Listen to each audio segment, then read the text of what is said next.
सभी को नमस्कार। आज हम चर्चा करेंगे इनक्वास के बेसिक ट्रेनिंग के पार्ट 2 में। पार्ट फर्स्ट में हमने देखा था कि इनक्वास क्या है, इनक्वास के चेकलिस्ट कैसे हैं, इनक्वास में क्या क्या रहते हैं, इनक्वास से क्या फ़ायदे होते हैं और इनक्वास कराने से हमें क्या किस टाइप की बेनिफिट मिलते हैं और स्टाफ से संबंधित क्या ट्रेनिंग है और इनक्वास के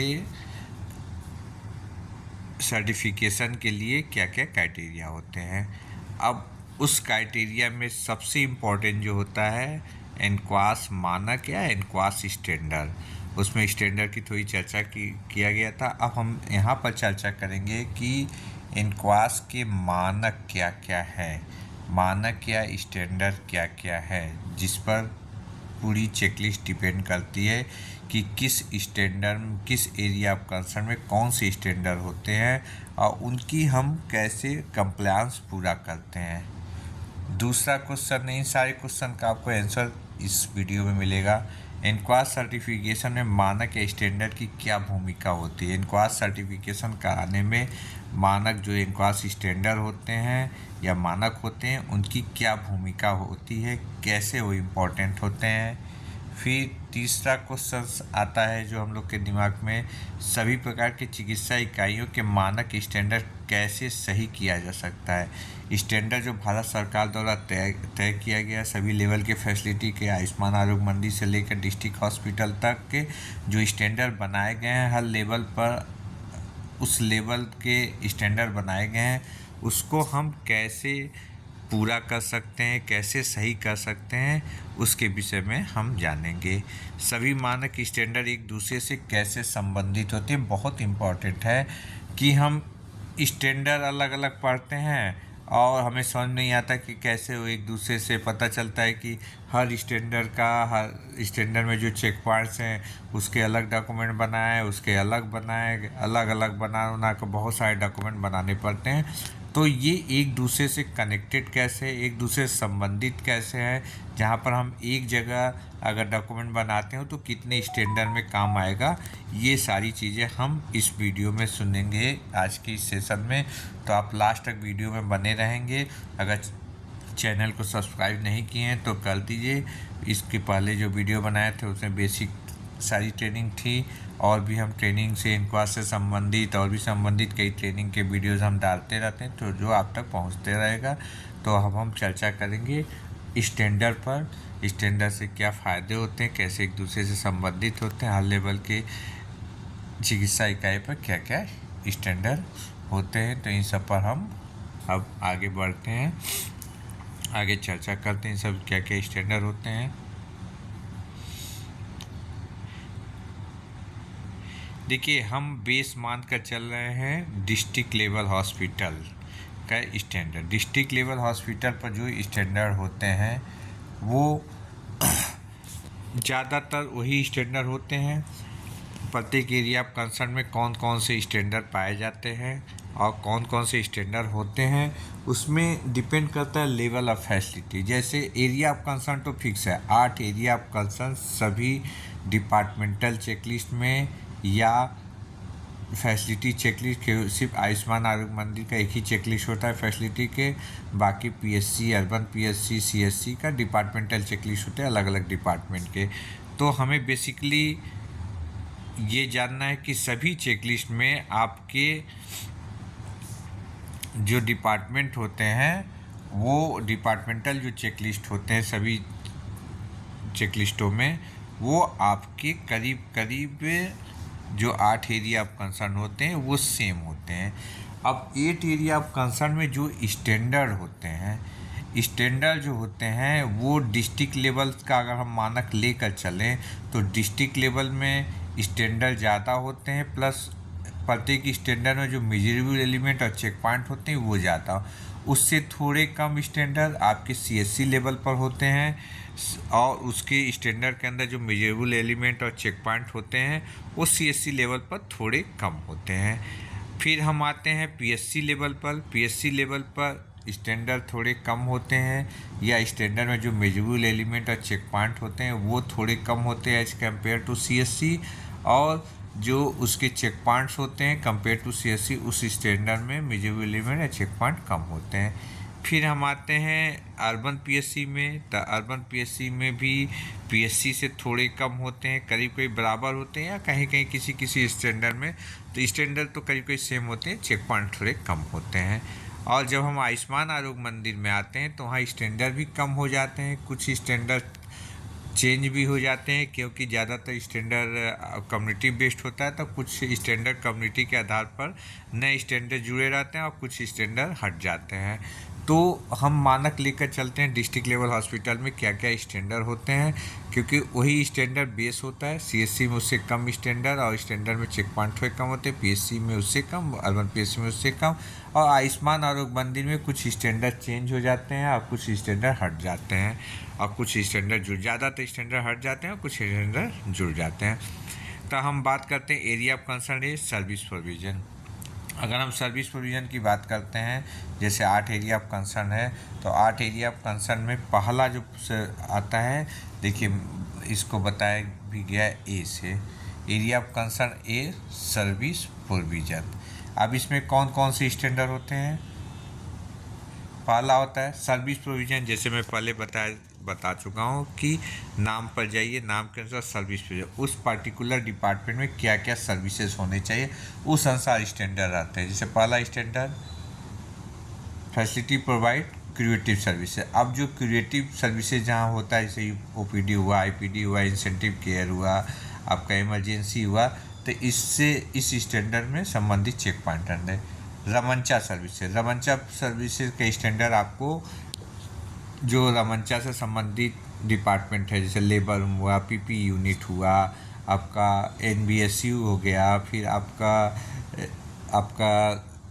एनआरसी हो गया, जो रमंचा में आते हैं, तो रमंचा के जो डिपार्टमेंटल चेकलिस्ट हैं वहाँ पर इस स्टैंडर्ड की वेटेज ज़्यादा रहेगा और इससे चेक पॉइंट भी ज़्यादा रहेंगे। क्यूरेटिव का वेटेज थोड़ा कम रहेगा, उसके चेक पॉइंट थोड़े कम रहेंगे। ये डिपेंड करता है किस डिपार्टमेंटल चेकलिस्ट है, कौन से डिपार्टमेंट है, उस हिसाब से स्टैंडर्ड रहते हैं। और स्टैंडर्ड में कितने चेक पॉइंट्स होते हैं, कितने ज़्यादा चेक पॉइंट होते हैं, कम चेक पॉइंट रहे, डिपेंड करता है वह स्टैंडर्ड उस डिपार्टमेंट में कितना वैल्यू रखता है, कितना वेट है। अब जैसे अगला स्टैंडर्ड है, next standard facility provide diagnostic service. अब डायग्नोस्टिक सर्विसेज मतलब लैब में ये स्टैंडर्ड की वेटेज ज़्यादा रहेंगे, चेक पॉइंट्स ज़्यादा रहेंगे और सब में थोड़े थोड़े रहेंगे जितना जो, जैसे लेबर रूम में इस स्टैंडर्ड में आपको A3 में प्रोविजन ऑफ डायग्नोस्टिक सर्विस तक सिर्फ पॉइंट ऑफ केयर की बात की जाएगी। इमरजेंसी भी पॉइंट ऑफ केयर की, इमरजेंसी डायग्नोस्टिक की बात कही जाएगी, उससे रिलेटेड चेक पॉइंट रहेंगे। लेकिन आप जब लैब में चेकलिस्ट उठाएंगे तो लैब में आपके स्टैंडर्ड A1 और A2 के बहुत कम चेक पॉइंट रहेंगे स्टैंडर्ड में, लेकिन A3 में डायग्नोस्टिक सर्विस में बहुत सारे चेक पॉइंट्स रहेंगे। फिर 4 स्टैंडर्ड है आपका facility provide the services mandate as per national health programme. National health programme के से रिलेटेड स्टैंडर्ड में चेक पॉइंट ज़्यादातर ओपीडी मिलेंगे, प्लस जो आपके नेशनल हेल्थ प्रोग्राम से रिलेटेड डिपार्टमेंट है, जैसे लेबर रूम हुआ, पीपी यूनिट हुआ, तो उसमें ये सब चेक पॉइंट आप जब पीएससी के चेकलिस्ट उठाएंगे तो पीएससी में अलग ही एक डिपार्टमेंट ही होता है, एनएचपी नेशनल हेल्थ प्रोग्राम, तो उसमें इस स्टैंडर्ड की बहुत वैल्यू होती है, उसमें काफ़ी चेक पॉइंट्स होते हैं एनएचपी में, पीएससी लेवल में। और अर्बन पीएससी में भी और हेल्थ एंड वेलनेस सेंटर में भी उठाएंगे तो वहाँ पर भी इससे रिलेटेड चेक पॉइंट होते हैं। फिर नेक्स्ट है facility provide support services. Support services से चेक पॉइंट ज़्यादा आपके एक्चुअली और जनरल एडमिन में मिलेंगे, क्योंकि जनरल एडमिन ही सपोर्ट सर्विसेज को ज़्यादा मॉनिटर करता है, जैसे आपका लॉन्ड्री हो गया, किचन होगा, सिक्योरिटी हुआ, वाटर सप्लाई हुआ, इलेक्ट्रिसिटी सप्लाई हुआ, तो ये सपोर्ट सर्विसेज हैं हॉस्पिटल चलाने के लिए। तो इससे रिलेटेड चेक पॉइंट आपके जनरल एडमिन और एक्सलरी मिलेंगे। फिर नेक्स्ट है health services provided as per the facility approach to community need. उस कम्युनिटी नीड के अनुसार क्या ज़रूरत है, तो ज़्यादातर इस स्टैंडर्ड के चेक पॉइंट आपके ओपीडी मिलेंगे और कुछ अलग अलग डिपार्टमेंट में जैसे इंसेफ्लाइटिस से रिलेटेड आपके मिल जाएंगे आईपीडी में, तो कुछ लोकल नीड के अनुसार इसमें चेक पॉइंट्स इस स्टैंडर्ड में रहते हैं। तो इस अनुसार हम देख सकते हैं कि सर्विस प्रोविज़न ए से डोनेट होता है। इसमें सिर्फ ये रहता है कि ये सर्विस आपके यहाँ अवेलेबल है कि नहीं। और ई में जाता है, मैंने एक रहस्य चेकलिस्ट पढ़ने का रहस्य का एक वीडियो, आप उसको देखेंगे तो उससे आपको आइडिया लग जाएगा कि जो सर्विसेज हम ए में अवेलेबिलिटी होती है ई में प्रोसेस होता है। लेकिन मैं यहाँ लाइन से चलूँगा, लेकिन चेकलिस्ट जब आपको पढ़ना हो तो सर्विस प्रोविज़न के जस्ट बाद आपको ई पढ़ना चाहिए, क्लिनिकल सर्विस, क्योंकि यहाँ सर्विस की एबिलिटी होती है क्लिनिकल डिपार्टमेंट की, और क्लिनिकल सर्विसेज में वो कैसे प्रोसेस किया जाता है। तो हम नेक्स्ट अब बढ़ते हैं एरिया ऑफ कंसर्न बी। इसमें हम देखते हैं कौन कौन से स्टैंडर्ड होते हैं। एरिया ऑफ कंसर्न बी के जो स्टैंडर्ड होते हैं वो ज़्यादातर मैनेजमेंट से रिलेटेड होते हैं। वो एक जगह पूरा होता है, एक डिपार्टमेंट में पूरा होता है, तो करीब कई सारी डिपार्टमेंट में पूरे हो जाते हैं। तो बी जो एरिया ऑफ कंसर्न बी में जो स्टैंडर्ड होते हैं तो ज़्यादातर आप मैनेजमेंट एडमिनिस्ट्रेशन से रिलेटेड होते हैं, तो वो करीब करीब एक जगह पूरा होता है तो दूसरे पूरा भी हो जाता है। ज़्यादातर आईसी और पेशेंट इंफॉर्मेशन इससे रिलेटेड होता है, तो वो करीब करीब सारे डिपार्टमेंट में चेक पॉइंट करीब करीब सेम होते हैं। तो इसमें B1 है आपके facility provide information to the caretaker attendant community about the available service. जो भी सर्विसेज आपके उस डिपार्टमेंट में या उस चिकित्सा इकाई में, उस हॉस्पिटल में जो सर्विसेज है वो डिस्प्ले होना चाहिए, ताकि जो भी केयर सीकर है या जो अटेंडेंट हैं या जो पेशेंट हैं उनको पता होना चाहिए। फिर service deliver manner that is the sensitive to gender, religion, culture and there is no barrier to account. मतलब इसका मतलब ये हुआ कि जो भी हम सर्विसेज दे रहे हैं, ज़्यादातर पेशेंट इंटरव्यू और ऑब्जर्वेशन के इसमें जो मेथड होते हैं, क्योंकि जो भी हम सर्विसेज दे रहे हैं उसमें पेशेंट वो हम किसी कास्ट, रिलीजन या मेल फीमेल या जाति को लेकर, धर्म के आधार पर हम नहीं देते हैं। सबके लिए समान हमारी सर्विसेज होते हैं, प्लस हमारा बिहेवियर अच्छा होता है सबके प्रति, उससे रिलेटेड चेक पॉइंट होते हैं। नेक्स्ट है आपका facility maintain the privacy, confidence and dignity of the patient and has a system for the regarding the patient related information. Facility जो है पेशेंट का कॉन्फिडेंसी, प्राइवेसी और डिग्निटी मेंटेन करके रखेगा, उसको रिस्पेक्ट देना चाहिए, इससे रिलेटेड चेक पॉइंट मिलेंगे। ये कई कई सारे डिपार्टमेंट में मिलेंगे, खासकर आईपीडी के जितने डिपार्टमेंट होते हैं उसमें सब में रहते हैं चेक पॉइंट। और ये आपके जो एरिया ऑफ कंसर्न भी है, ये स्टाफ के बिहेवियर, स्टाफ के वर्किंग स्टाइल प्लस मैनेजमेंट से रिलेटेड चेक पॉइंट इसमें कंप्लीट करने के लिए आते हैं।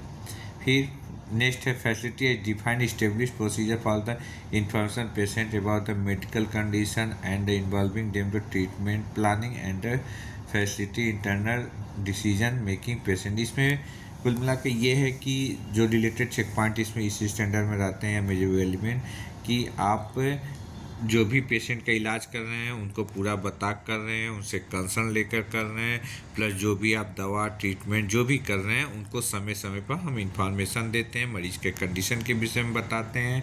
तो इससे रिलेटेड ये स्टैंडर्ड आपके सभी क्लिनिकल सर्विसेज में करीब करीब मिलेंगे। फिर नेक्स्ट है facility ensure there is no financial. ये कुल मिला के फ्री सर्विस, चूँकि पब्लिक हेल्थ सेक्टर में सारी चीज़ फ्री होता है, तो उसमें लगातार 4 5 6 चेक पॉइंट आते हैं। Free diagnostic, free consultancy, free drug, free, तो सारी चीज़ें फ्री रहता है। तो ये कई पे सारे डिपार्टमेंट में स्टैंडर्ड मिलते हैं, तो इससे रिलेटेड चेक पॉइंट होते हैं। फिर नेक्स्ट है facility has defined framework for ethical management including the dilemma were during the delivery of services of at the public health. ये नया स्टैंडर्ड जुड़ा है, इसमें आपको ये देखना रहता है कि क्या नाम है, इसलिए इसमें रिलेटेड जो चेक पॉइंट होते हैं इस स्टैंडर्ड में, कि आप पेशेंट के जो भी इथिकल चीज़ें हैं, उनके रिस्पेक्ट से रिलेटेड चीज़ें हैं, वो सब चीज़ आप मेंटेन करके रखते हो, उसका पूरा ध्यान रखते हो, तो इससे रिलेटेड आपके चेक पॉइंट मिलेंगे। ये नया स्टैंडर्ड जुड़ा हुआ है, यह हमें ख्याल से सिर्फ डिस्ट्रिक्ट लेवल हॉस्पिटल में ये स्टैंडर्ड मिलेगा। नेक्स्ट आता है inputs. Area of concern C inputs में क्या है कि आप जो भी सर्विसेज देते हो उसको देने के लिए हॉस्पिटल में क्या क्या इनपुट्स रहना चाहिए, बिना उसके आप दे नहीं सकते हो। तो तो इनपुट्स में क्या क्या रहना चाहिए, प्रोसेस से अलग हटका है इनपुट्स है, मतलब हॉस्पिटल को चलाने के लिए, उस फैसिलिटी को चलाने के लिए आपको क्या क्या इनपुट्स देना रहता है। पहला तो C1 है इंफ्रास्ट्रक्चर, द फैसिलिटी है द इंफ्रास्ट्रक्चर ऑफ डिलीवरी, मतलब वो सभी डिपार्टमेंट में ये स्टैंडर्ड रहते हैं, उस डिपार्टमेंट क्या इंफ्रास्ट्रक्चर है, कैसा उसका दीवार है, पेंटिंग है, उसका मेंटेनेंस वो प्रॉपर है कि नहीं है, उससे रिलेटेड चेक पॉइंट मिलेंगे। फिर C2 आपको मिल रहा है facility ensure the physical safety of the physical safety कैसा है, फिर वो भूकंप प्रूफ है कि नहीं, अर्थक्वेक प्रूफ है कि नहीं, तो फिजिकल सेफ्टी से रिलेटेड चेक पॉइंट मिलेंगे। फिर तीसरा स्टेप प्रोग्राम तो fire safety and other disaster, fire safety और अदर डिसास्टर के अकॉर्डिंग वो फैसिलिटी है, वो डिपार्टमेंट बना है कि नहीं बना है, उसके अकॉर्डिंग चीज़ें हैं कि नहीं है, उससे रिलेटेड चेक पॉइंट मिलेंगे। फिर है द फैसिलिटी है एडिक्वेट क्वालिफाइड ट्रेंड स्टाफ, किसी भी फैसिलिटी को चलाने के लिए, डिपार्टमेंट को चलाने के लिए आपको ट्रेंड स्टाफ की ज़रूरत होती है। तो उस डिपार्टमेंट में कौन कौन सी स्टाफ, जैसे आपका लेबर रूम है तो लेबर के लेबर लोड के अनुसार, डिलीवरी लोड के अनुसार वहाँ कितने स्टाफ होने चाहिए, डॉक्टर होने चाहिए, आईसीयू है तो आईसीयू टेक्नीशियन कितने होने चाहिए, आपका आईपीडी है तो वहाँ पर लोड के हिसाब से कितने स्टाफ होने चाहिए, उनकी कौन कौन सी ट्रेनिंग होनी चाहिए, बहुत इंपॉर्टेंट है, इससे रिलेटेड चेक पॉइंट आपके मिले। फिर फैसिलिटी प्रोवाइडर ड्रग एंड कंज्यूमल, उस डिपार्टमेंट में कौन कौन सी दवाइयों की ज़रूरत होती है, उससे रिलेटेड चेक पॉइंट आपके C5 में मिलेंगे। इस सभी डिपार्टमेंट में जो भी क्लिनिकल डिपार्टमेंट है वहाँ पर ये चेक मिलेंगे कि किस डिपार्टमेंट, जैसे अब लेबर रूम है तो लेबर रूम से रिलेटेड दवाइयाँ, इक्विपमेंट कौन कौन से दवाइयाँ कौन कौन से रहना चाहिए, कंज्यूमल कौन से रहना चाहिए, आईसीयू में तो आईसीयू से रिलेटेड है। उसी तरह से C6 आप देखेंगे तो यहाँ पर भी इक्विपमेंट की बात कही गई, तो अलग अलग डिपार्टमेंट, खासकर आईपीडी डिपार्टमेंट में, उस डिपार्टमेंट में कौन कौन सा इक्विपमेंट होना चाहिए, उससे रिलेटेड चेक पॉइंट है। जैसे मान लीजिए हम एसएनसीयू ही ले लेते हैं, तो एसएनसीयू में वार्मर है कि नहीं, फोटोथेरेपी है कि नहीं, बच्चों वाला क्या नाम है थर्मामीटर या वेट मशीन, ये सारी चीज़ें इक्विपमेंट है कि नहीं है, इस तरह से चेक पॉइंट आपके मिलेंगे आपके एसएनसीयू में। वही अगर हम बात करते हैं आईपीडी में, तो आईपीसी में इक्विपमेंट में आपका बीपी मशीन, आपका थर्मामीटर या सक्शन मशीन, ऑक्सीजन सिलेंडर, ये सारी चीज़ें है कि नहीं है, और एग्जामिनेशन टेबल है, एग्जामिनेशन इक्विपमेंट, इससे रिलेटेड आपको चेक पॉइंट मिलेंगे आपको C6 में। C7 बहुत इम्पॉर्टेंट है, ये विशेषकर आपके डिस्ट्रिक्ट लेवल हॉस्पिटल में है कि आपके स्टाफ जितने हैं उनका लगातार कंपटीशन असेसमेंट क्वार्टरली या 6 मंथली होता है, मतलब वो जो भी स्टाफ जो भी वर्क करते हैं, जो भी उनका डिफाइंड वर्क है उस वर्क के अनुसार उनका कंपटीशन असेसमेंट या ऑस्की ऑन साइट कंपटीशन असेसमेंट होता है कि नहीं होता है, उससे रिलेटेड चेक पॉइंट मिलेंगे। ये आपका C का पार्ट हो गया। अब D में आएंगे तो जैसे मैं पहले भी बताया हूँ कि जो चीज़ें C में अवेलेबल है उसका रख रखाव मेंटेनेंस D में होता है, तो एबिलिटी आपका C में रहता है और उनका मेंटेनेंस रख रखाव आपका D में रहता है। तो D1 में आप देखें facility keeping testing maintain the calibration, आपका जो भी इक्विपमेंट है उसका प्रॉपर इंस्पेक्शन, टेस्टिंग और कैलिब्रेशन हो रहा है कि नहीं हो रहा है, उससे रिलेटेड चेक पॉइंट। फिर सेकेंड है the facility department the storage inventory management, D2 बहुत इंपॉर्टेंट है, ये फार्मेसी डिपार्टमेंट में D2 का चेक पॉइंट, D2 स्टैंडर्ड का चेक पॉइंट बहुत रहता है और जगह तो कम रहता है, तो फार्मेसी के लिए D2 बहुत इंपॉर्टेंट है। इन्वेंट्री मैनेजमेंट कैसे करते हैं उससे रिलेटेड चेक पॉइंट है। थर्ड है the facility provide the safe secure and comfortable environment to all staff patient और विजिटर के लिए कंफर्टेबल और सिक्योर और सेफ इन्वायरमेंट है कि नहीं है, उसे चेक पॉइंट। 3D4 है the facility establish programme for maintenance and upkeep the वही अवेलेबिलिटी आपका C1 में है, तो यहाँ पर D4 में है कि आप इंफ्रास्ट्रक्चर को मेंटेनेंस कैसे करते हैं। फिर नेक्स्ट है the facility ensure the 24/7 water and power backup से रिलेटेड चेक पॉइंट 24/7 है कि नहीं है।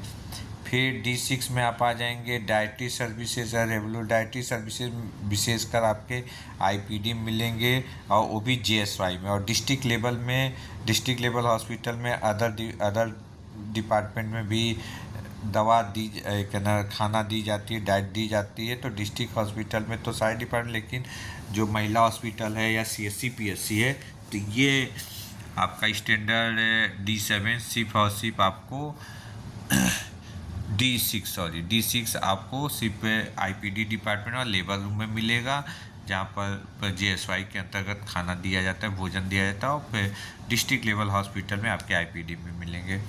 फिर D7 में आता है facility ensure the clean linen, ये कई सारे मिलेंगे, क्लीन लिनेन से रिलेटेड चेक पॉइंट है। फिर आपका D8 में आएंगे the facility establish procedure for the public participation वाला D8 जो है आपके RKS से रिलेटेड है, जो RKS आपका है, और जैस है आपके आयुष्मान आरोग्य मंदिर में RKS होता है डिस्ट्रिक्ट लेवल हॉस्पिटल में या CSC में, कि पब्लिक का पार्टिसिपेशन कैसा है, उससे रिलेटेड चेक पॉइंट आपको इसमें मिलेंगे।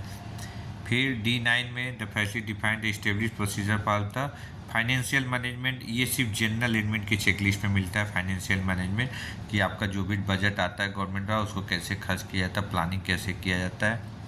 फिर D10 में the facility compliant with the statutory and regulatory जो ला है, रेगुलेशंस हैं, उससे रिलेटेड चेक पॉइंट आपको D10 में मिलेगा। तो डिस्ट्रिक्ट लेवल हॉस्पिटल में इसमें थोड़ा सा चेक पॉइंट ज़्यादा होते हैं इस स्टैंडर्ड में, CSC में थोड़ा कम होते हैं, PSC में उससे भी कम होते हैं, और क्या नाम है आपके आयुष्मान आरोग्य मंदिर में बहुत कम होते हैं। फिर नेक्स्ट स्टैंडर्ड है role and responsibility of all clinical staff, administrative staff.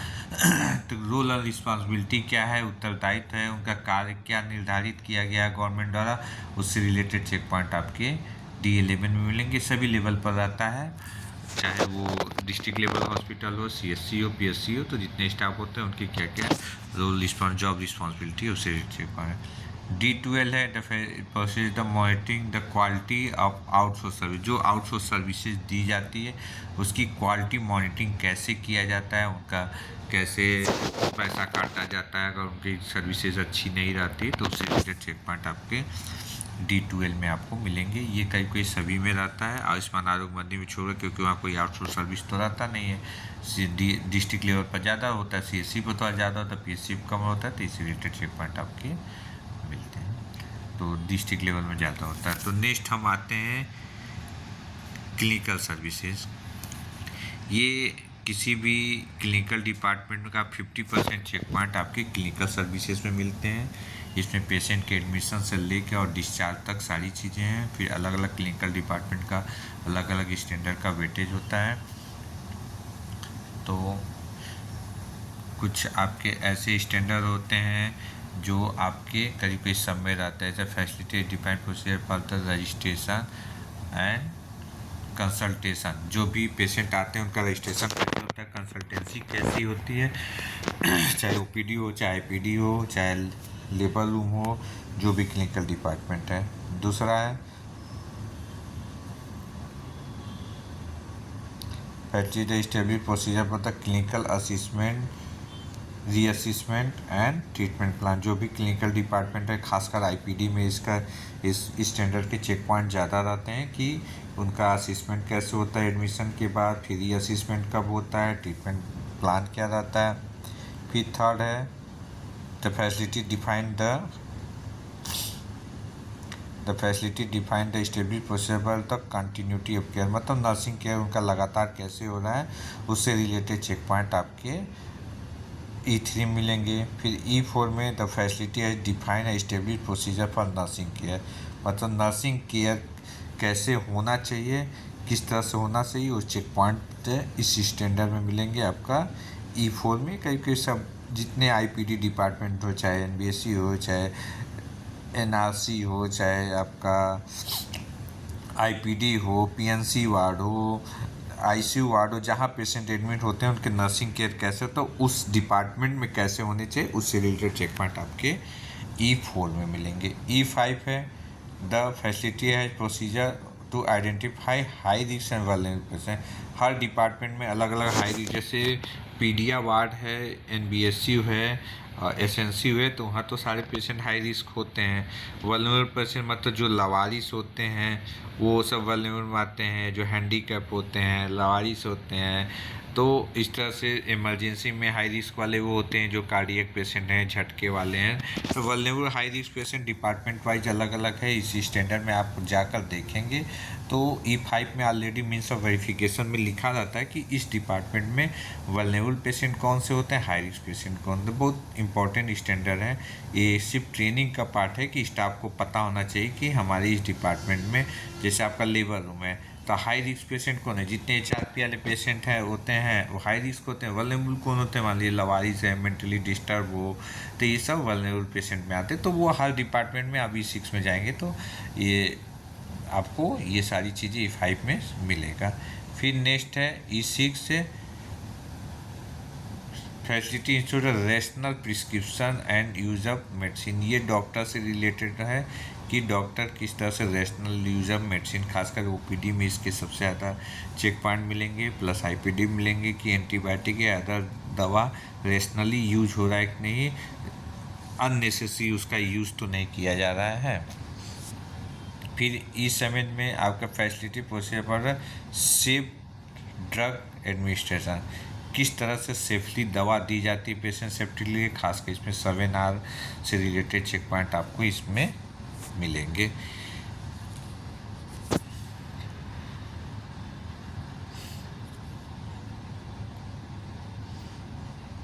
फिर आप E8 में जाएंगे तो facility as defined standard procedure maintained आपकी भी 5 ईयर्स की तरह आप अपने सारे जो डॉक्यूमेंट हैं IPD के या OPD के या clinical department clinical record proper maintain करके रखे हो कि नहीं, प्रॉपर नंबरिंग है कि नहीं 5 ईयर्स की तरह। फिर E9 है facility as defined standard procedure for discharge of patient जो एडमिट होते हैं उनका डिस्चार्ज प्रॉपर तरीके से किया जा रहा है कि नहीं, इससे रिलेटेड चेक पॉइंट होंगे। फिर E10 में facility and stable procedure for the अब देखिए E9 तक आपका पेशेंट्स के एडमिशन से लेके डिस्चार्ज तक, मतलब जितने IPD के डिपार्टमेंट होंगे उसमें वहाँ पर E1 से लेके E9 तक आपके मिलेंगे। प्लस OPD में जो एडमिशन से रिलेटेड जो स्टैंडर्ड है वो नहीं मिलेगा, डिस्चार्ज वगैरह या नर्सिंग केयर, लेकिन और E1 E2 ये सब मिलेंगे। तो E1 से E9 तक आपके पेशेंट के एडमिशन से लेके डिस्चार्ज तक है। अब E10 से आप स्टार्ट करोगे तो E10 से आपका डिपार्टमेंटल इम्पोर्टेंस है, जो डिपार्टमेंटल चेकलिस्ट होते हैं उसमें इनका वेटेज ज़्यादा रहता है, अलग अलग डिपार्टमेंट से रिलेटेड स्टैंडर्ड है। जैसे आपका E10 आपके इंटेंसिव केयर ICU में इसके ज़्यादा चेक पॉइंट मिलेंगे। E11 आपका इमरजेंसी में इससे रिलेटेड चेक पॉइंट्स मिलेंगे। E12 में डायग्नोस्टिक मतलब लैब में इसके इस स्टैंडर्ड में चेक पॉइंट ज़्यादा मिलेंगे, बाकी स्टैंडर्ड नहीं रहेगा। जैसे आपका E10 नहीं रहेगा लैब में, E11 नहीं रहेगा, कोई ज़रूरत नहीं है। E10 E12 आपका रहेगा। फिर E13 आपका ब्लड बैंक में इसके चेक पॉइंट मिलेंगे और IPD में मिलेगा कि ब्लड से कैसे चढ़ाया जाता है। ब्लड बैंक में तो इसके में ज़्यादा इस स्टैंडर्ड में चेक पॉइंट रहेंगे, लेकिन IPD वगैरह में सिर्फ उसको ट्रांसफ्यूजन कैसे किया जाता है उससे रिलेटेड चेक पॉइंट आपके रहेंगे। मतलब वो डिपार्टमेंट पर डिपेंड करता है कि किस स्टैंडर्ड में कितने चेक पॉइंट रहेंगे, उनका वेटेज उस अनुसार रहता है। कहीं किसी डिपार्टमेंट में उसी स्टैंडर्ड में कम चेक पॉइंट रहते हैं या तो स्टैंडर्ड ही नहीं रहता है, और वही स्टैंडर्ड में जैसे ब्लड बैंक वाला E13 है तो आपके ब्लड बैंक में इसके बहुत सारे चेक पॉइंट मिलेंगे, लेकिन IPD वगैरह में 2-3-4 चेक पॉइंट IPD इमरजेंसी मिलेंगे। E14 एनेस्थीसिया आपके OT और थोड़ा सा इमरजेंसी में इसके चेक पॉइंट मिलेंगे, OT में ज़्यादा मिलेगा। E15 आपके OT ये टोटल OT में या माइनर OT में इसके चेक पॉइंट ज़्यादा मिलेंगे। E16 आपके management of death and body disease ये इमरजेंसी और आपके मल्चरी वार्ड में इसके चेक पॉइंट ज़्यादा मिलेंगे। एंटीनेटल केयर आपके लेबर रूम में और ओपीडी में मिलेगा। फिर उसके बाद नेक्स्ट है E18 आपका इंटरनेटर किलर, मतलब पीपी यूनिट में आपके इसके ज़्यादा चेक पॉइंट्स मिलेंगे। फिर E19 post natal PNC ward में इसके चेक पॉइंट काफ़ी ज़्यादा मिलेंगे और लेबर रूम में मिलेंगे। बाकी में ये आईसीयू वगैरह में इसके चेक पॉइंट्स नहीं मिलेंगे। ये स्टैंडर्ड ही नहीं रहेगा। फिर आपका facility provide the care of the newborn वाला आपको एनबीएसयू एनआरसी और एसएनसीयू में मिलेंगे चेक पॉइंट। और कुछ लेबर में कुछ कम रहेंगे, लेकिन एनआरसी में एनबीएसयू में इसमें ज़्यादा चेक पॉइंट्स रहेंगे। E21 फैमिली प्लानिंग आपके पीपी यूनिट में इसके सारे चेक पॉइंट मिलेंगे। थोड़ा बहुत आपके लेबर में मिलेगा और कहीं ये स्टैंडर्ड नहीं रहता है। फिर E22 एडोसेंट वाला भी आपको ज़्यादातर पीपी यूनिट और ओपीडी में इसके मिलेंगे, बाकी जगह ये स्टैंडर्ड नहीं रहता है।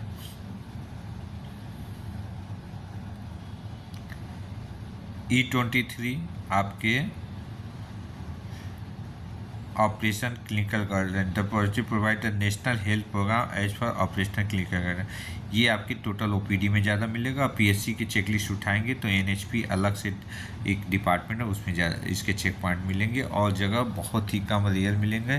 खास लेबर वर्ग में थोड़ा बहुत मिल सकते हैं, लेकिन और जगह नहीं मिले। E24 आपके हीमोडायलिसिस, नया ये स्टैंडर्ड जुड़ा हुआ है। हीमोडायलिसिस डिपार्टमेंट में इसके चेक पॉइंट सारे मिलेंगे। बाकी में ये स्टैंडर्ड ही नहीं रहेगा बाकी डिपार्टमेंट में, डिपार्टमेंटल चेक लिस्ट में। तो इस तरह से क्लिनिकल सर्विसेज 50% चेक पॉइंट आपके क्लिनिकल सर्विसेज के रहते हैं। तो क्लिनिकल सर्विसेज का वेटेज ज़्यादा रहता है चेक लिस्ट में। अगर आप कंप्लीट कर लिए तो समझ लीजिए 50% आपका हो गया। इसमें ज़्यादा जो वर्क रहता है वो स्टाफ का वर्क रहता है, उनके रिकॉर्ड का, उनके प्रोसेस का, उनके इंटरव्यू का, उनके जानकारी का, उनके ट्रेनिंग का। तो इस स्टाफ से रिलेटेड चेक पॉइंट आपके में मिलते हैं। और डिपार्टमेंटल चेक लिस्ट में किस स्टैंडर्ड में किसके ज़्यादा उसका वेटेज रहता है, उसके चेक पॉइंट ज़्यादा रहते हैं, कुछ में कम रहते हैं, कुछ में वो स्टैंडर्ड नहीं रहता है, जिस पर हम लोग अभी चर्चा किए हैं। नेक्स्ट आता है area of concern of infection control. इसमें आपके 6 स्टैंडर्ड होते हैं, जिसमें पहला स्टैंडर्ड आपका हो गया where the plan the prevention and the measurement of hospital associated infection।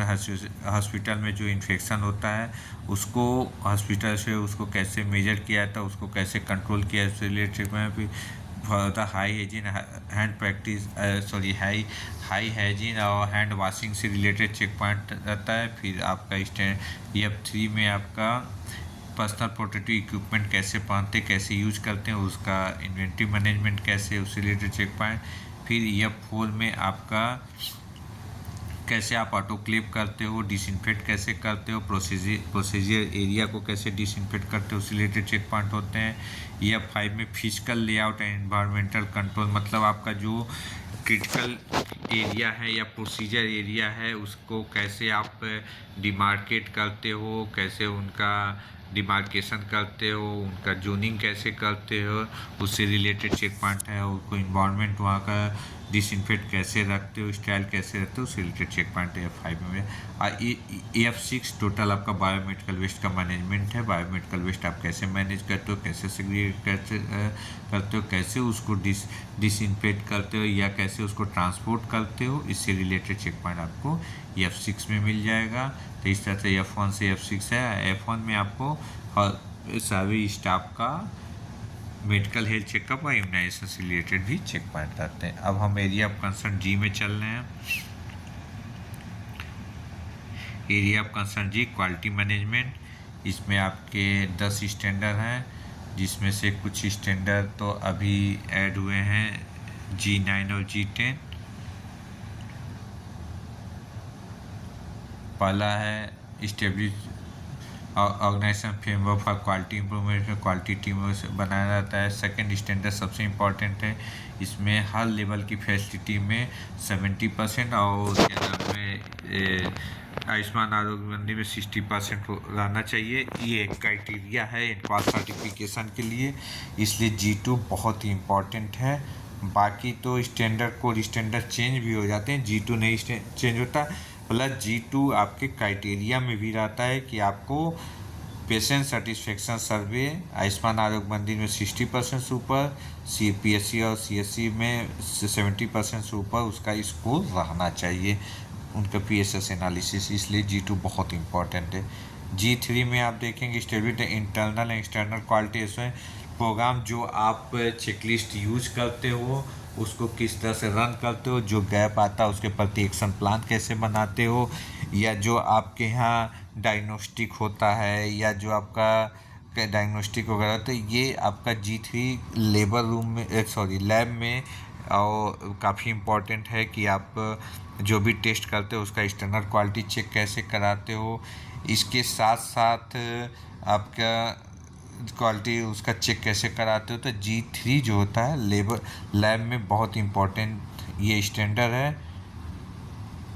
Plus बाकी डिपार्टमेंट में तो इंटरनल असेसमेंट आप कैसे करते हो, उसका एक्शन प्लान कैसे बनाते हो, उससे रिलेटेड चेक पॉइंट, तो G3 आपका लैब में बहुत इंपॉर्टेंट है। G4 the facility established documented implemented maintained standard operating होता है SOP, ये कुल मिला के स्टैंडर्ड ऑपरेटिंग प्रोसेस। उस डिपार्टमेंट को चलाने के लिए हम कौन कौन सी प्रक्रिया अपनाते हैं, कौन से प्रोसेस अपनाते हैं, उसे स्टैंडर्ड ऑपरेटिंग प्रोसीजर करते हैं। सारे डिपार्टमेंट का अलग अलग SOP होता है। फिर G5 आपका होता है कि facility map is the process and इसमें जो आपके की प्रोसेस होते हैं उसका प्रोसेस मैपिंग किया जाता है, उसमें कैसे हम टाइम बचा सकते हैं, उसका क्वालिटी कैसे इम्प्रूव कर सकते हैं, इससे रिलेटेड चेक पॉइंट आपके G5 में मिलेगा। ये हर डिपार्टमेंट में अपना प्रोसेस को जो भी की प्रोसेस है इंपॉर्टेंट जो उसमें प्रोसेस हो उसका हम प्रोसेस मैपिंग कहते हैं। फिर G6 में द फैसिलिटी है the defined mission vision quality policy quality operation. Her department का अपना एक फैसिलिटी का मिशन विजन होता है और उस क्वालिटी पॉलिसी डिपार्टमेंट का क्वालिटी पॉलिसी और ऑब्जेक्टिव होता है, उसको हम कैसे इम्प्लीमेंट करते हैं उससे रिलेटेड चेक पॉइंट है। G7 facility 6 the continuity improvement और practicing quality method and tool. Quality method और क्वालिटी टूल को यूज करते हुए हम कैसे अपने सारे स्टैंडर्ड या फैसिलिटी को किस तरह से इम्प्रूव करते हैं, सर्विसेज किस तरह से इम्प्रूव करते हैं, वो उससे रिलेटेड चेक पॉइंट G7 में होता है कैसे करते हैं। G8 में द फैसिलिटी है defined approve and community risk management, ये नया जुड़ा है G8 G9 G10, ये रिस्क मैनेजमेंट से रिलेटेड है। ये खासकर C में जो हम risk fire safety physical safety रहता है, प्लस आपके अपने पेशेंट सेफ्टी रहता है, इन्फेक्शन कंट्रोल पेशेंट सेफ्टी रहता है, तो उसको मिलाकर उसको और किस तरह से और बेहतर पेशेंट सेफ्टी किया जा सकता है, तो उसको रिस्क मैनेजमेंट में चेकलिस्ट दिया गया है, रिस्क मैनेजमेंट के तौर पर आपके G में मिलता है, तो उसको कैसे मॉनिटर किया जाता है, कैसे प्रोसेस किया जाता है। जैसे G8 में फैसिलिटी है defined approve and communicate risk management framework for existing and potential risk, जो प्रेजेंट टाइम में रिस्क है और जो पोटेंशियल रिस्क हो सकता है उसको कैसे हम मेंटेन करते हैं, कैसे कम्युनिकेट करते हैं सारी स्टाफ को, इससे रिलेटेड चेक पॉइंट है। फिर G9 में facility establish procedure for assessing reporting evaluating and management risk as per the risk management plan, जो हम रिस्क मैनेजमेंट प्लान हर डिपार्टमेंट का रिस्क मैनेजमेंट प्लान बनता है एवरीथिंग पर, जैसे फायर पर और जितना जहाँ जहाँ पेशेंट से रिलेटेड रिस्क हो सकता है, फायर हुआ, डिसास्टर हुआ, अर्थक्वेक हुआ, इलेक्ट्रिकल सेफ्टी हुआ आपका, फिर हजारियस सेफ्टी हुआ आपका, बायोमेडिकल वेस्ट का सेफ्टी हुआ, या बच्चे के चोरी को लेकर हुआ, तो जितने भी रिस्क हो सकते हैं पेशेंट सेफ्टी से रिलेटेड उसको हम कैसे असिस्ट करते हैं एक प्रिस्क्राइब्ड चेकलिस्ट पर, उसको कैसे रिपोर्ट करते हैं, अगर वो उसमें कंप्लीट नहीं है, स्टाफ की ट्रेनिंग नहीं कंप्लीट है, तो उसका एक्शन प्लान बनाकर उसको रिस्क मैनेजमेंट से रिलेटेड चेक पॉइंट पूरा किया जाता है। फिर D10 the facility establish clinical government framework to improve the quality and safety of the clinical care. Government के कुछ अपने फ्रेमवर्क हैं, अपने रूल्स रेगुलेशन है पेशेंट सेफ्टी को लेकर, उससे रिलेटेड चेक पॉइंट रहता है D10 में कि उसको हम पालन करते हुए कैसे पूरा कर सकते हैं। तो ये D8, D9, D10 आपके DH लेवल हॉस्पिटल में इसके चेक पॉइंट मिलेंगे। CSC, PSC, अर्बन PSC या किसी और में नहीं मिलेगा रिस्क मैनेजमेंट से रिलेटेड। तो ये रिस्क मैनेजमेंट DG8, 9, 10 नया ये स्टैंडर्ड जुड़ा हुआ है, खासकर डिस्ट्रिक्ट लेवल हॉस्पिटल के चेक पॉइंट में। अब हम H पर आते हैं, आउटकम इंडिकेटर। तो आउटकम इंडिकेटर जो भी HMIS में हम डाटा भरते हैं, इसमें चार चीज़ें हैं, H1, H2, H3, H4। उस वही डाटा आपका जो भी रहता है, कुल मिलाकर आउटपुट, उस डिपार्टमेंट में क्या आउटपुट है उससे रिलेटेड चेक पॉइंट इसमें मिलते हैं। सिर्फ आउटपुट से रिलेटेड, जैसे मान लिया OPD करें तो OPD कितने हुए, तो कितने मेल हुए, कितने फीमेल हुए, कितने PDO, तो उसी तरह से आपके इस नंबर्स इंडिकेटर्स लेकर होते हैं। इस जनरली हम लोग HMIS डाटा में भरते हैं, उसी से रिलेटेड सारे चेक पॉइंट्स इसमें होते हैं। तो ये डिस्ट्रिक्ट लेवल हॉस्पिटल के सारे स्टैंडर्ड के विषय में हमने डिस्क्राइब किया। डिस्ट्रिक्ट लेवल में जो स्टैंडर्ड होते हैं उससे थोड़े कम आपके CSC में स्टैंडर्ड होते हैं, और हो सकता है कुछ स्टैंडर्ड में डिस्ट्रिक्ट लेवल से कम चेक पॉइंट आपके CSC में होते हैं, CSC से कम PSC में स्टैंडर्ड होते हैं, और कुछ ऐसे स्टैंडर्ड होते हैं जो CSC से कम चेक पॉइंट्स उस स्टैंडर्ड में होते हैं मेजरेबल एलिमेंट, और कुछ ऐसे स्टैंडर्ड होते हैं फिर उससे कम आपके अर्बन PSC में होते हैं, और ऐसे स्टैंडर्ड कुछ होते हैं जो PSC से कम उसमें चेक पॉइंट्स होते हैं, और उससे कम आपके स्टैंडर्ड आपके आयुष्मान आरोग्य मंदिर में होते हैं। लेकिन कुछ स्टैंडर्ड आयुष्मान आरोग्य मंदिर में अलग होते हैं और उसमें चेक पॉइंट्स भी अलग होते हैं। चूँकि कम्युनिटी बेस्ड चेक लिस्ट है, तो हम आयुष्मान आरोग्य मंदिर के स्टैंडर्ड पर थोड़ा डिस्कस कर लेते हैं। आयुष्मान आरोग्य मंदिर, इसको हम थोड़ा सा तेज़ कर लें क्योंकि सारी चीज़ें डिस्कस हो गई है। सर्विस प्रोविजन कौन कौन से सर्विसेज हम देते हैं, ड्रग डायग्नोस्टिक्स कैसे देते हैं, फिर आपके बी में पेशेंट एंड में सेम चीज़ें हैं जो ऊपर डिस्कस किया गया है कि आपके केयर सीकर अटेंडेंट को इन्फॉर्मेशन कैसे देते हैं, हमारा स्वभाव कैसा होता है सेंसे और जेंडर में, और किसी में हम कोई फ़र्क नहीं मानते मेल फीमेल या जाति पर, फिर आपको हम प्राइवेसी कैसे मेंटेन करते हैं। सारे स्टैंडर्ड कभी कभी सेम होते हैं, फ्री ऑफ कॉस्ट देते हैं, बस उसमें चेक पॉइंट कम होते हैं। फिर C में भी कई कई स्टैंडर्ड सेम होते हैं, हमारा इंफ्रास्ट्रक्चर कैसा है। फिर C2 की अगर बात करते हैं तो क्वालिफाइड स्टाफ, C3 का बात करते हैं तो स्टेज पर आपके स्टाफ का कंपटीशन असेसमेंट जो वहाँ पर C7 में था। फिर आपका ड्रग एंड डायग्नोस्टिक C4 में है, और C5 में आपका इक्विपमेंट है। मेन चीज़ वही इनपुट्स क्या क्या है, ड्रग डायग्नोस्टिक, इंफ्रास्ट्रक्चर और स्टाफ का कंपटीशन असेसमेंट। तो C में भी कई कई सेम स्टैंडर्ड है। D में आयुष्मान आरोग्य मंदिर में थोड़ा स्टैंडर्ड चेंज हो जाते हैं, कुछ कम्युनिटी बेस्ड है। पहला स्टैंडर्ड D1 तो सेम है आपका, मेंटेनेंस एंड अपकीप है। फिर दूसरा इन्वेंट्री D2 भी सेम है, D2 भी इन्वेंट्री मैनेजमेंट कैसे किया जाता है डायग्नोस्टिक का, ड्रग एंड डायग्नोस्टिक का, तो ये D2 भी सेम है। D3 आपका D3, 4, 5 ये थोड़ा डिफरेंट है आपका, अलग है थोड़ा सा। D3 में आपके आयुष्मान आरोग्य मंदिर के चेकलिस्ट में किस तरह से आप क्लिनिकल रिकॉर्ड डाटा आप डिजिटल प्लेटफॉर्म में यूज करें, चूँकि आयुष्मान आरोग्य में ज़्यादातर डिजिटल प्लेटफॉर्म यूज होता है, उससे रिलेटेड चेक पॉइंट है। फिर D4 में आपका हॉस्पिटल ट्रांसपेरेंसी अकाउंटेबिलिटी, इसमें आपका मेनली BHND, BHSNC, जैस, ये सारी चीज़ें इसमें आ जाएंगे। तो ये चूँकि कम्युनिटी बेस्ड सारे कमिटीज़ हैं, तो इससे रिलेटेड चेक पॉइंट आपके D4 में मिल जाएंगे। D5 में प्रमोशनल एक्टिविटी आप कैसे करते हो, तो इसमें PSG ग्रुप आपका हो गया, BHND के थ्रू आप प्रमोशनल हेल्थ प्रमोशनल करते हो, या आपका मेनली उसके थ्रू करते हो, वेलनेस एक्टिविटी के थ्रू करते हो, तो आप कैसे हेल्थ प्रमोशन करते हो उसके रिलेटेड चेक पॉइंट D5 में।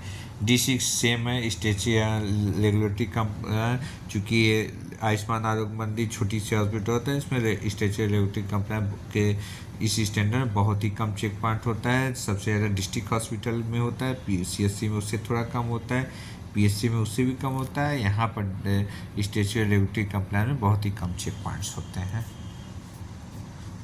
फिर हम ई में आए तो ई में आपका जैसे मैंने बताया था कि नर्सिंग केयर तक E1 से लेकर E6 तक सेम चीज़ें हैं, बस यहाँ पर चेक पॉइंट स्टैंडर्ड में कम हो जाएंगे।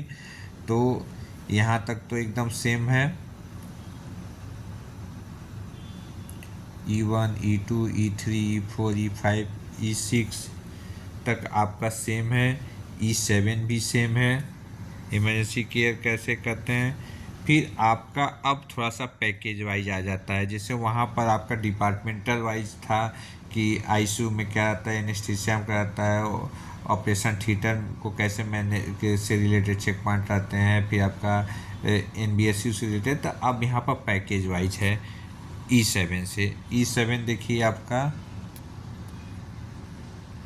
इमरजेंसी केयर से रिलेटेड आपके चेक पॉइंट। E8 आपका ENT ओरल से है। E9 है आपका इसके नाम तो मेंटल हेल्थ से में आप जो वर्क करते हो, सर्विस प्रोविजन सर्विस देते हो उससे रिलेटेड।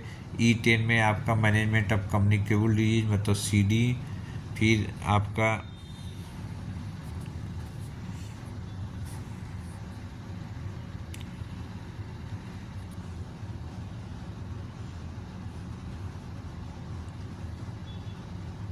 E10 में कम्युनिकेबल डिजीज CD। E11 में NCD से रिलेटेड चेक पॉइंट्स आपको मिलेंगे। और सर्विस प्रोविजन तो सर्विसेज है, यहाँ पर आपको कैसे प्रोसेस करते हो। E12 में elderly and palliative care. E13 में आपका newborn and infant child से रिलेटेड आपका जो पैकेज है उससे रिलेटेड चेक पॉइंट्स मिलेंगे। फिर E14 में आपका फैमिली प्लानिंग से रिलेटेड आपके चेक पॉइंट्स सारे मिलेंगे। फिर E15 में आपका रिप्रोडक्टिव एडोसेंट केयर से मिलेंगे। E16 में आपका ANC से रिलेटेड, वहाँ पर OPD में सारे चीज़ हैं, यहाँ पे एक ही चेकलिस्ट में सब है। स्टैंडर्ड में चेक पॉइंट कम रहते हैं यहाँ पर। फिर इंटरनेटल केयर, अगर डिलीवरी पॉइंट है आपका तब ये एप्लीकेबल होता है, नहीं तो ये नहीं एप्लीकेबल होता है। E18 post natal care. इस तरह से यहाँ पर कंप्लीट हो जाता है। इन्फेक्शन कंट्रोल में कोई स्टैंडर्ड सारे सेम है, बस आपके चेक पॉइंट कम हो जाएंगे उसी स्टैंडर्ड में। फैसिलिटी इन्फेक्शन कंट्रोल प्रिवेंशन आपका ensuring the hand hygiene practice है। E3 आपका इक्विपमेंट, पर्सनल इक्विपमेंट कैसे पहनते हैं, कैसे उसको यूज़ करते हैं, कितना उसका स्टॉक आउट है। फिर स्टेलाइजेशन कैसे करते हैं, ऑटोक्लेव कैसे करते हैं। F4 आपका या F5 आपका बायोमेडिकल वेस्ट से रिलेटेड है। तो सेम करीब सेम स्टैंडर्ड, बस यहाँ पर चेक पॉइंट्स कम मिलेंगे। लेवल ऑफ फैसिलिटी के हिसाब से चेक पॉइंट्स कम हो जाते हैं। फिर G में भी करीब सेम स्टैंडर्ड है आपका। G1 आपका फ्रेमवर्क कैसे क्वालिटी टीम बनाते हैं। G2 फिर यहाँ पर मैंने बताया G2 इम्पॉर्टेंट है क्योंकि इससे रिलेटेड E1 क्राइटेरिया होता है पेशेंट सेटिस्फेक्शन। यहाँ पर सिर्फ PSS की बात करिए, एम्प्लॉय सेटिस्फेक्शन सर्वे नहीं है, इससे रिलेटेड चेक पॉइंट नहीं है। सिर्फ PSS से है, पेशेंट से रिलेटेड है, तो उसमें 60% से ऊपर आना चाहिए, इसलिए G2 बहुत इंपॉर्टेंट है। G3 आपका स्टैंडर्ड ऑपरेटिंग प्रोसीजर। यहाँ पर वर्क इंस्ट्रक्शन की बात करिए, वर्क इंस्ट्रक्शन अलग अलग सर्विस पैकेज का क्या क्या है उससे रिलेटेड चेक पॉइंट है। G4 सेम है कि आपका क्वालिटी टूल यूज करते हुए किस तरह से आप अपना इम्प्रूवमेंट करते हो। G5 भी सेम है आपका मिशन विजन पॉलिसी क्वालिटी और ऑब्जेक्टिव क्या है। तो G area of concern G में भी स्टैंडर्ड सेम है, बस कम है, और चेक पॉइंट्स इसमें हर स्टैंडर्ड में कम होते हैं। आउटकम इंडिकेटर सेम हम बात कर रहे हैं। आउटकम स्टैंडर्ड में जो हम HMAS और परफॉर्मेंस बेस्ड इंडिकेटर में जो डाटा डालते हैं उसी से रिलेटेड डाटा आपके productivity indicator, efficiency, clinical care और सर्विस प्रोविजन में आपको ये चेक पॉइंट्स मिलेंगे। तो इस तरह से स्टैंडर्ड का वेटेज ये होता है कि स्टैंडर्ड में 50% से ऊपर सभी स्टैंडर्ड में रहने चाहिए। कुछ core standard level facility wise है उसमें 60 से ऊपर होने चाहिए। अगर हम कोशिश करें सभी स्टैंडर्ड में 70% से ऊपर रहेगा तो हम सारे क्राइटेरिया फुलफिल कर ले जाएंगे, कोई दिक्कत नहीं है।